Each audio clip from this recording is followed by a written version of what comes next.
The reality is that if we don't change now, our life won't change. If we don't get better, our life won't get better. And if we don't consistently invest time into our self improvement, our life will not improve.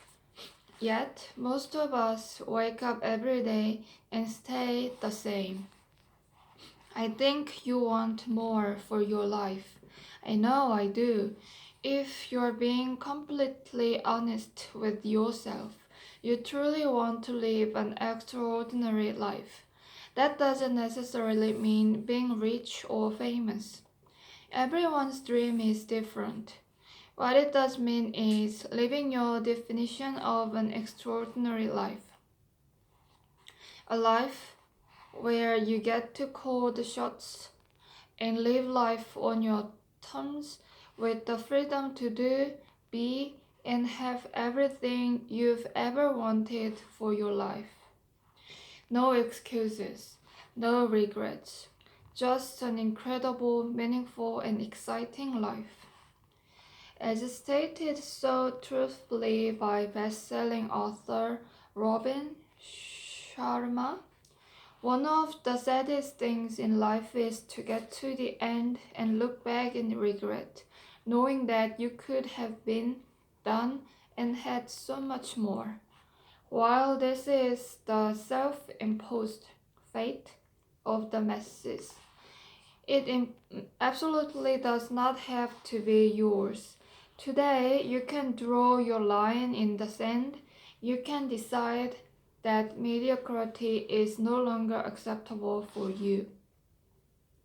You can claim your greatness. You can choose to become the person you need to be to create the extraordinary life that you truly want. Your life can be filled with an abundance of energy, love, health, happiness, success, financial prosperity, and everything else that you've ever imagined having, doing, or being. The Miracle Morning can give you that life. But first, an important question. Chapter 4. Why did you wake up this morning? Why did you bother getting out of bed this morning? Think about that for a second. Why do you wake up most morning? Why do you leave the comfort of your warm, cozy bed? Is it because you want to, or do you delay waking up until you absolutely have to? If you are like most people, you wake up to the incessant beeping of an alarm clock each morning and reluctantly drag yourself out of bed because you have to be somewhere, do something, answer to, or take care of someone else. Given the choice, most people would continue sleeping. So, naturally, we rebel. We hit the snooze button and resist the inevitable act of waking up, unaware that our resistance in sending a message to the universe that we'd rather lie there in our beds, unconscious, than consciously and actively live and create the lives we say that we want. Most of us have resigned ourselves to a certain level of mediocrity and unfulfilled potential. We don't like it. We don't feel good about it. We know that there is absolutely another level of success, achievement, and fulfillment that's possible for us, but we feel stuck and we don't know what to do to get ourselves unstuck. You snooze, you lose. The truth about waking up. The old saying, you snooze, you lose, may have a much deeper meaning than any of us realized. When you delay waking up until you have to do, meaning you wait until the last possible moment to get out of bed and start your day, consider that what you are actually doing is resisting your life. Every time you hit the snooze button, you are in a state of resistance to your day, to your life, and to waking up and creating the life you say you want. Think about the kind of negative energy that surrounds you when you begin your day with resistance. When you respond to the sound of the alarm clock with internal dialogue along the line of, "Oh no, it's time already. I have to wake up. I don't want to wake up." It's as if you are saying, "I don't want to live my life, at least not to the fullest." Many people who suffer from depression report that the morning time is the most difficult. They wake up with dread. Sometimes it is because of job they feel obligated to go to, or due to a relationship that is failing. Some people feel this way simply due to the nature of depression and its ability to weigh on a person's mind, emotions, and heart without needing a specific reason. The tone of our morning has a powerful impact on the tone of the rest of our day. It becomes a cycle. Waking up with despair, spending the day continuing to feel that way, going to sleep feeling anxious or depressed, then repeat the cycle of melancholy the next day.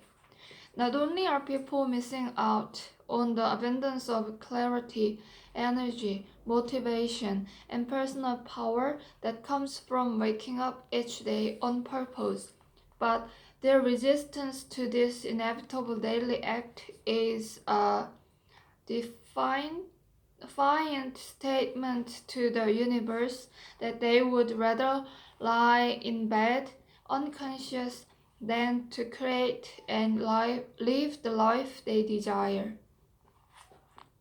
On the other hand, when you wake up each day with passion and purpose, you join the small percentage of high achievers who are living their dreams. Most importantly, you will be happy by simply changing your approach to waking up in the morning.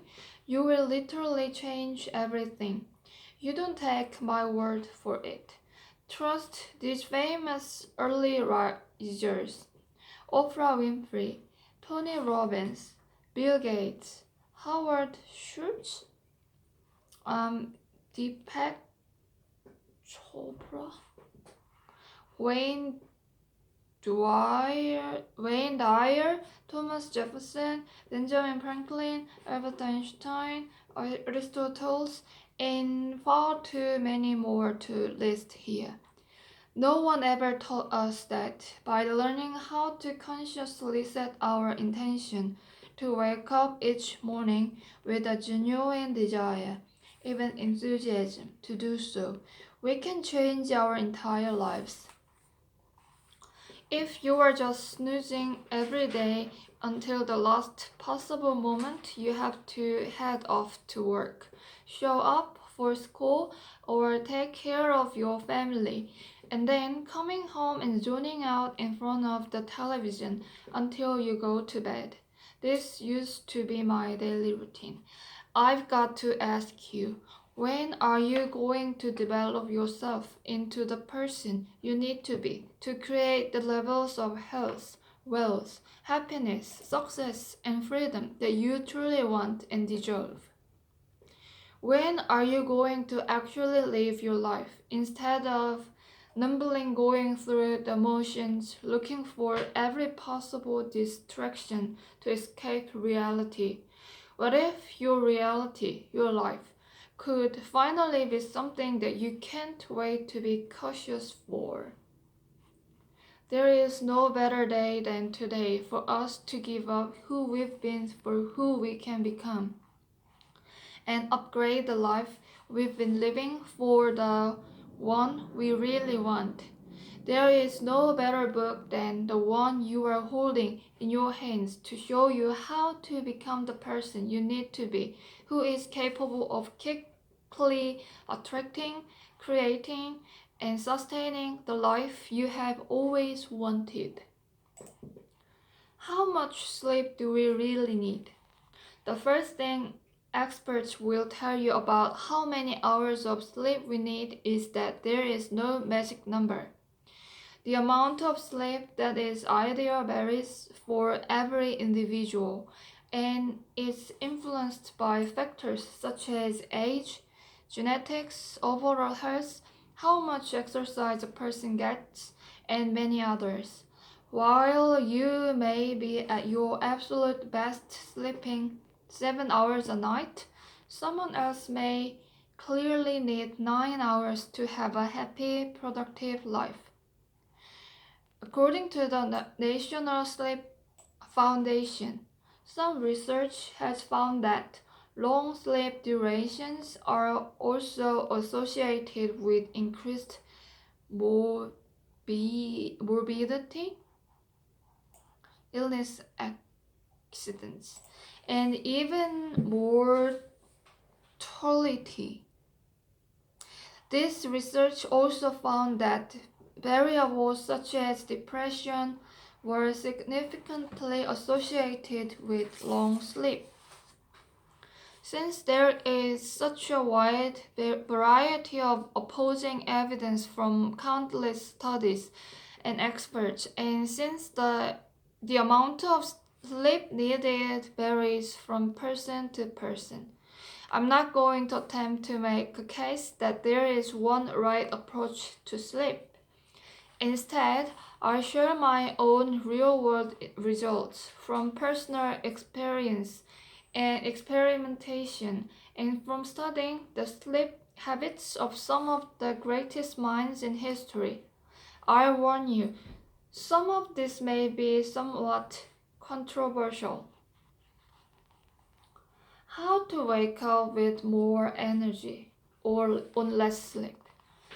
Through experimenting with various sleep duration, I found that how our sleep affects our biology is largely affected by our own personal belief about how much sleep we need.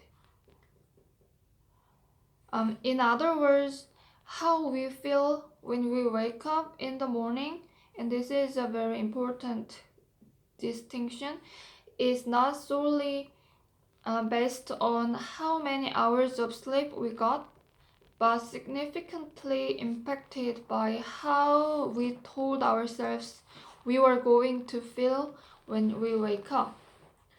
For example, if you believe that you need 8 hours of sleep to feel rested, but you are getting into bed at midnight and have to wake up at 6 a.m., you're likely to tell yourself, geez, I'm only going to get 6 hours of sleep tonight, but I need 8. I'm going to feel exhausted in the morning.